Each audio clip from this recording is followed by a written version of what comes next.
Carpenters measure their fittings and fixtures with centimeters or inches. Musicians measure their musical rhythms with beats. Prufrock measured out his life with coffee spoons. Poets measure their verse by the metrical foot. In today's video lesson, we're going to learn exactly what a foot is. I'm Brian E. Denton, and this is ELA Plus, your guide to English studies and the English language arts. Welcome. In this video lesson, first we'll define what a foot is. Then we'll supplement that definition with an examination of stressed and unstressed syllables. After that, we'll complete our definition, by way of example, with a breakdown of an Alexander Pope couplet into its metrical feet. And then we'll conclude everything with some comprehension questions. Let's go. What we have over here on the box are 4 definitions of the term foot.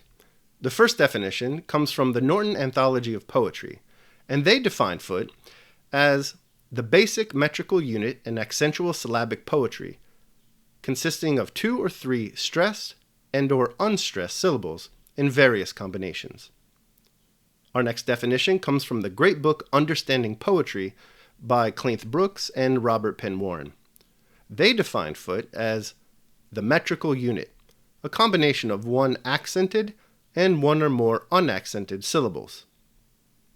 Then we have the definition from poetryfoundation.org, and they have it that a foot is the basic unit of measurement of accentual syllabic meter. A foot usually contains 1 stressed syllable and at least 1 unstressed syllable. And finally, of course, no definition is complete without a citation needed to Wikipedia, and so here's what the good people at Wikipedia have to say about foot. They define foot as the basic repeating rhythmic unit that forms part of a line of verse in most Indo-European traditions of poetry, including English accentual syllabic verse and the quantitative meter of classical ancient Greek and Latin poetry. The unit is composed of syllables and is usually 2, 3, or 4 syllables in length. So what do all these definitions have in common? Well, I'd say that they all have 2 things in common. First, they all define foot as being a unit of measurement in poetry. And secondly, they say that the length of this measurement varies, but typically the length is about 2 to 4 syllables, and there is always some combination of either stressed or unstressed syllables. ELA Plus would therefore define a foot as the smallest metrical unit of poetry, being of multisyllabic length, and typically consisting of some combination of stressed and/or unstressed syllables. This definition, of course, demands that we understand what a stressed syllable is and what an unstressed syllable is. And in order to understand these things, let's take a look at a heteronym, that is, a word that is spelled the same but has different pronunciations and different meanings. Think of stress as being where the emphasis is placed in pronunciation. Go ahead and read these 2 words in the box to see what I mean. Conflict, conflict. As you can see, both of these words are spelled the same. As you can hear, however, they are pronounced differently. The difference in pronunciation is due to the fact that the stress or emphasis is placed on different syllables. So in the word conflict, the stress, or the emphasis in pronunciation, falls on the first syllable, conflict. You can see this stressed syllable is marked by a /, and the unstressed syllable of the word is marked by an X. But what about the word conflict?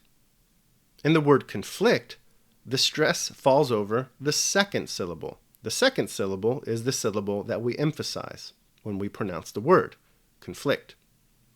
And this is the distinguishing factor between a stressed syllable and an unstressed syllable. The stressed syllable is the syllable that we emphasize in pronunciation. An unstressed syllable is the syllable that we do not stress, that we do not emphasize in pronunciation. And now it should be absolutely clear what we mean when we say that a foot is the smallest metrical unit of measurement in poetry, being of multisyllabic length and typically consisting of some combination of stressed and/or unstressed syllables. But it's true that we always learn best by looking at an example, so what I'm going to do now is share 2 lines of poetry from the great Alexander Pope and break these 2 lines down into their metrical feet. Alexander Pope is fantastic, by the way, and the poem that this is taken from is a poem called An Essay on Criticism. I'll link to it in the description. It's definitely a poem you should read. At any rate, these 2 lines of poetry read as follows. Men must be taught as if you taught them not, and things unknown proposed as things forgot. So, like I said, what we're going to do now is we're going to break down these 2 lines into their metrical feet. I'm not going to define what type of foot Pope uses here in writing these 2 lines. That's the subject for a different video. In fact, I'm going to provide a video lesson for every single type of metrical foot in the English language, but like I said, we don't have time to go into it now. We're just going to break down these 2 lines into their metrical feet, so you have a visual representation of what a foot is.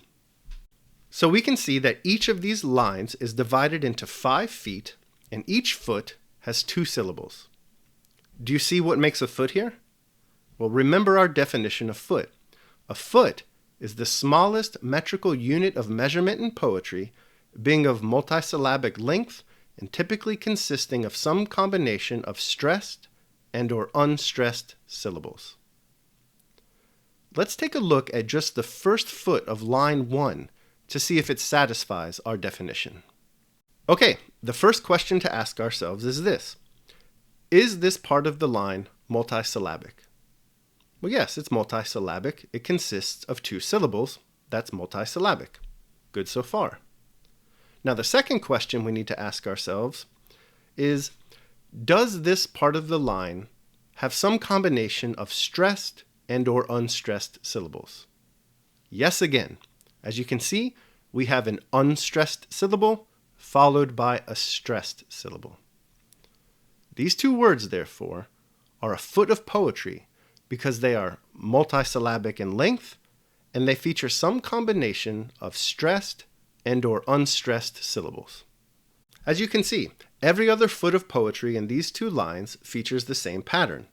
We have a 2-syllable foot that has a unstressed syllable followed by a stressed syllable. Again, I'm not going to go into what type of foot of poetry this is. That's the subject for a future video lesson. All I wanted to do here was show you visually what a foot of poetry is. And now that I've done that, we can go ahead and wrap things up. In this video lesson, we learned what a metrical foot is. We also learned what a stressed syllable is and what an unstressed syllable is. And then we got a visual representation of metrical feet by examining 2 lines of poetry from the Alexander Pope poem, An Essay on Criticism. This should be enough to communicate to you what a metrical foot is.